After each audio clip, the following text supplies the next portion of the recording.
Olá, tudo bem? Iniciamos agora a segunda aula desse módulo sobre os juizados especiais federais e a gente agora vai ver o procedimento, né? Começamos com a petição inicial e vale para cá as mesmas regras que a gente já viu com relação aos juizados especiais cíveis e aos juizados especiais da Fazenda Pública.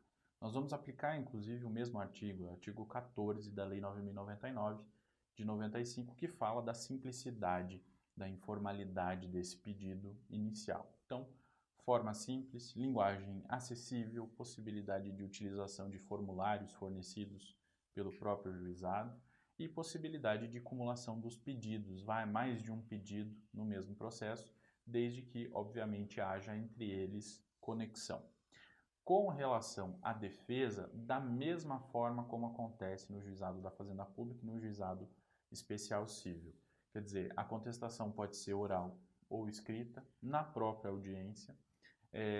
Se não houver contestação ou né, a parte não se fazer presente, não se fizer presente na audiência, o que vai acontecer vai ser a revelia. É possível impedimento e arguição de impedimento ou de suspeição também, e aí não vai ser na própria contestação, né? Essa arguição é feita em peça separada, e é possível, nesse caso, a formalização de pedido contraposto, conforme prevê o artigo 17 no seu parágrafo único lá da Lei 9.099 de 95. Quer dizer, as mesmas regras que a gente já viu nos outros juizados aplicam-se aqui nos juizados especiais federais também. O artigo 11 traz uma disposição sobre as provas, que é bastante semelhante à disposição prevista para os juizados especiais da Fazenda Pública, que diz que a entidade pública ré deve fornecer ao juizado a documentação de que disponha para o esclarecimento da causa, apresentando-a até a instalação da audiência de conciliação, pelos mesmos motivos, para possibilitar um eventual acordo a respeito do que está sendo discutido naquele processo. O artigo 12 trata da possibilidade de exame técnico que seja necessário tanto à conciliação quanto ao julgamento da causa, e diz que o juiz vai nomear a pessoa habilitada, que apresentará o laudo até 5 dias antes da audiência, independentemente de intimação das partes.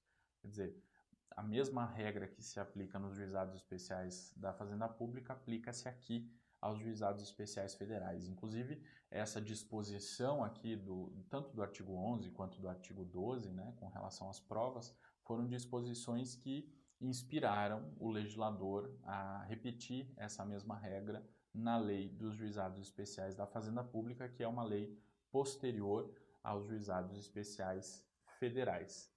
O parágrafo 1º vai tratar dos honorários devidos aí ao técnico que vai fazer esse exame técnico. Diz que eles vão ser antecipados à conta de verba orçamentária do respectivo tribunal e, quando vencida na causa a entidade pública, o seu valor será incluído na ordem de pagamento a ser feita em favor do tribunal. Então, nesse caso, o técnico vai receber honorários diretamente do tribunal a partir do valor que o juiz fixar. E se a entidade pública ré perder a ação, se a ação for julgada procedente, ela deverá então ressarcir o tribunal por esse valor que foi adiantado para pagamento dos honorários do técnico, né, que fez aí esse laudo. Parágrafo 2º vai tratar das ações previdenciárias e que sejam relativas à assistência social. Havendo designação de exame, serão as partes intimadas para em 10 dias apresentar quesitos e indicar assistentes técnicos. Aqui, para esses casos específicos de ações previdenciárias, né, em que há uma discussão diferente, nesse caso as partes vão apresentar quesitos. Nos outros casos elas não apresentam, apresenta-se o laudo independentemente dos quesitos formulados pelas partes, mas nessas ações previdenciárias elas serão intimadas a um procedimento um pouco diferenciado para a produção específica da prova técnica simplificada nesse caso aí. Com relação à sentença, mesma lógica que se aplica na Lei 9.099, né, lá do artigo 5º, aplica-se nos juizados especiais da Fazenda Pública e vai se aplicar nos juizados especiais federais, para dizer que o juiz vai dirigir, diz lá o artigo 5º da Lei 9.099, vai dirigir o processo com liberdade para determinar as provas a serem produzidas, para apreciá-las ou para dar especial valor às regras de experiência comum ou técnica. Então, nesse caso aí, o juiz tem uma certa liberdade na hora de formar o seu convencimento. Obviamente que essa liberdade na hora de formar o convencimento não pode ser uma liberdade desmedida, porque ele é limitado, né, e ele precisa, de certa maneira, atender essa limitação quando ele fundamenta a sua decisão judicial. E essas regras de experiência comum ou técnica que faz menção o artigo 5º da Lei 9.099, diz respeito a regras que são utilizadas para valoração das provas. E ao utilizar essas regras para atribuir um valor X ou Y à prova, o juiz precisa justificar a adoção desse valor. Com relação ao reexame necessário, o artigo 13 traz a mesma disposição que nós temos lá nos juizados especiais da Fazenda Pública, proibindo o reexame necessário nas causas de competência dos juizados especiais federais. E a razão lá é a mesma. Com relação aos recursos, a mesma sistemática recursal, né? Então, nós temos o recurso inominado, que é interposto em face da sentença, no prazo de 10 dias. Essa é a regra, né? Há a possibilidade de agravo de instrumento também. O artigo 5º prevê a possibilidade de recurso, né? O artigo 5º da Lei dos Juizados Especiais Federais prevê a possibilidade de recurso sempre que houver uma decisão baseada no artigo 4º dessa lei. E o artigo 4º fala que o juiz pode, de ofício ou a requerimento das partes, deferir medidas cautelares no curso do processo para evitar dano de difícil reparação. E aí, nesses casos, é possível a interposição do respectivo recurso. A lei não diz qual é o recurso, aí nós temos que ir ao CPC e o CPC vai dizer que nesse tipo de decisão o recurso cabível é o de agravo de instrumento, com base no artigo 1015, inciso 1. Além disso, é cabível embargos de declaração da mesma forma como cabe nos outros juizados e como cabe no procedimento comum lá, a partir das disposições do artigo 1022 do CPC, no prazo de 5 dias. É cabível também mandado de segurança, obviamente, mais uma vez, mandado de segurança não é recurso, é uma ação para os casos em que nós tenhamos aqui, nessas hipóteses específicas dos juizados especiais federais, uma decisão interlocutória contra a qual não caiba recurso, porque, em regra, elas são irrecorríveis e que tenha ferido aí um direito líquido e certo da parte. Nesse caso, a forma de levar a discussão para a turma recursal vai ser especificamente o mandado de segurança, não um recurso previsto na lei.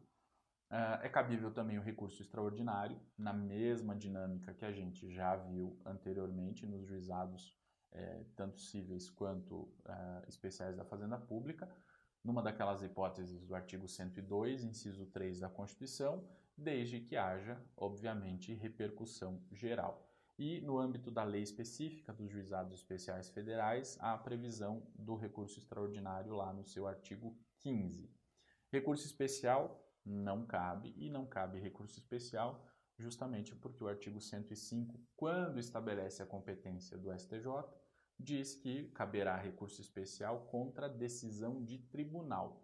Como a turma recursal não é tribunal, não vai caber recurso especial dentro desse âmbito. Mas cabe, assim como cabe lá nos juizados especiais da Fazenda Pública, o pedido de uniformização de jurisprudência, que está previsto no artigo 14. Inclusive, esse pedido de uniformização de jurisprudência é que inspirou o pedido de uniformização de jurisprudência dos juizados especiais da Fazenda Pública. Diz lá o artigo 14 que caberá pedido de uniformização de interpretação de lei federal quando houver divergência entre decisões sobre questões de direito material proferida por turmas recursais na interpretação da lei.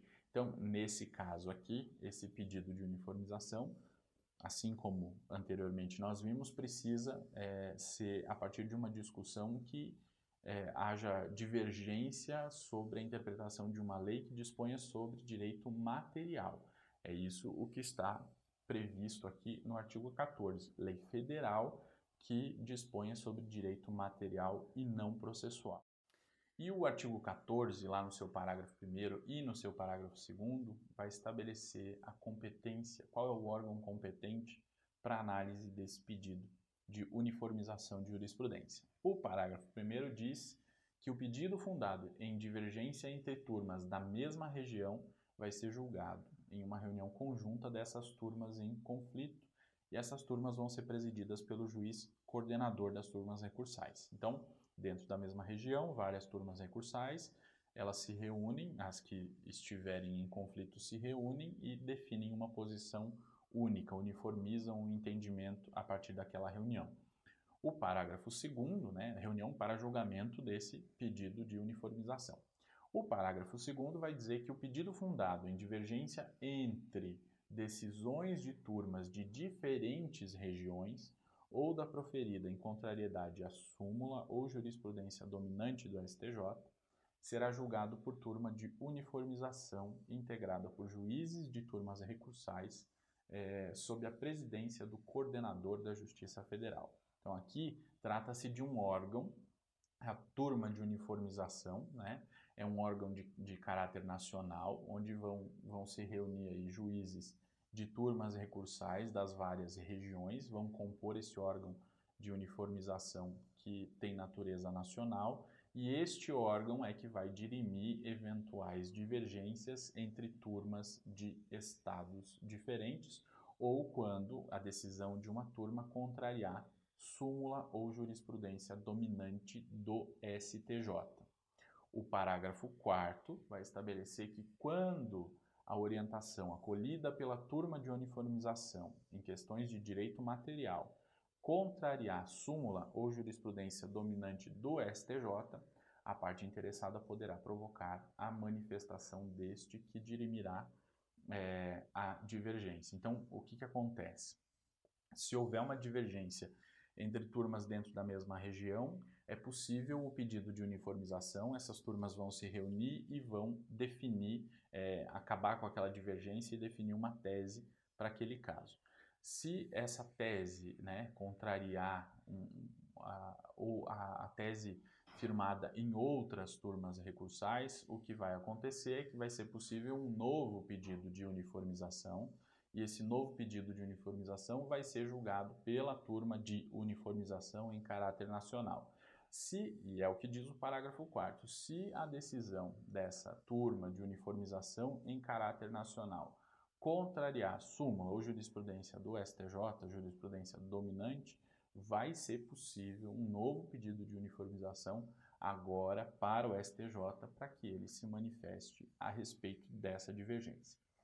O parágrafo 5º vai dizer que, no caso do parágrafo 4º, se houver plausibilidade do direito e havendo fundado receio de dano de difícil reparação, poderá o relator do STJ conceder de ofício ao requerimento do interessado medida liminar, suspendendo todos os processos em que aquela divergência esteja instaurada. Então, nesse caso, é para evitar futuras decisões que continuem contrariando o entendimento do STJ, a fim de que primeiro o STJ pacifique o entendimento e, a partir de então, esse entendimento pacificado possa ser aplicado por todas as turmas, tanto a turma de uniformização quanto as turmas recursais, onde ficarão retidos esses outros pedidos de uniformização até que seja definida a questão pelo STJ e então essa tese possa ser aplicada a todos aqueles casos, seja por meio da retratação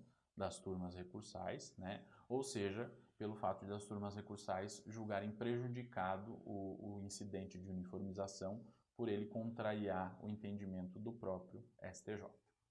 E para finalizar, nós temos que falar sobre a execução das ações, né, das decisões, aliás, no âmbito dos juizados especiais federais. E diz o artigo 3º, né, que fala sobre a competência, que a competência para execução e dos seus próprios julgados, diz lá, compete ao juizado especial civil federal processar, conciliar e julgar causas de competência da Justiça Federal até o valor de 60 salários mínimos, bem como executar as suas sentenças. E aí uma parte da doutrina defende também a possibilidade de execução de título executivo extrajudicial no âmbito dos juizados especiais federais. Quem defende, por exemplo, isso? Os professores Carreira Alvim e Humberto Teodoro Júnior, que dizem, olha, se o título executivo contiver um valor de até 60 salários mínimos, seria possível a sua execução no âmbito dos juizados especiais federais. O artigo 16 da lei trata sobre o cumprimento do acordo ou da execução que imponha uma obrigação de fazer. E da mesma forma como acontece lá no âmbito dos juizados especiais da Fazenda Pública, aqui ele exige o trânsito em julgado da decisão. Então, só pode executar depois que houver o trânsito em julgado.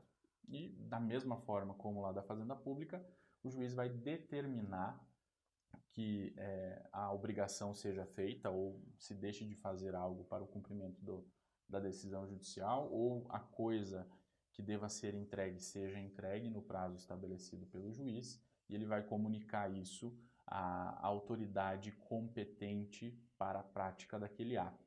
Se for uma execução de obrigação de pagar a quantia certa, nós vamos seguir o procedimento do artigo 17, que estabelece o mesmo procedimento que a gente já viu lá para os juizados especiais da Fazenda Pública, né?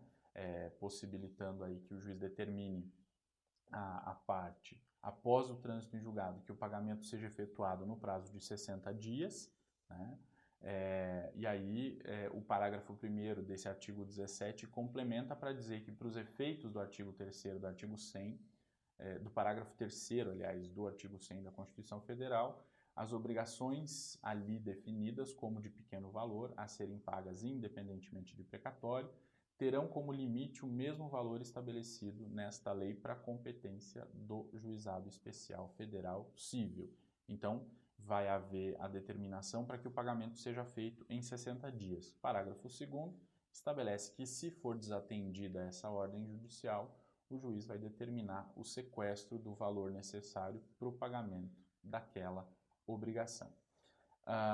Com relação às tutelas provisórias, o artigo 4º fala que o juiz pode, de ofício a requerimento das partes, deferir medidas cautelares no curso do processo para evitar dano de difícil reparação. Então, há essa possibilidade de concessão de medidas cautelares aqui, com base nesse artigo 4º. A gente viu uma diferença lá na lei que instituiu os juizados especiais da Fazenda Pública. Lá há uma possibilidade até mais ampla. O juiz pode conceder medidas cautelares e medidas de natureza antecipada. E aí a doutrina tem interpretado essa disposição no sentido de que isso se aplica também aos juizados especiais federais. Então, muito embora o artigo 4º faça menção apenas às medidas cautelares, seria possível também a concessão de medidas de natureza antecipada no âmbito dos juizados especiais federais, ok? Era isso que nós tínhamos para tratar a respeito do juizado especial federal e do seu procedimento. Você pode agora ter acesso também a uma aula específica sobre as audiências nos juizados especiais. Nós preparamos como um bônus para você nesse curso. Fica com a gente. Até mais.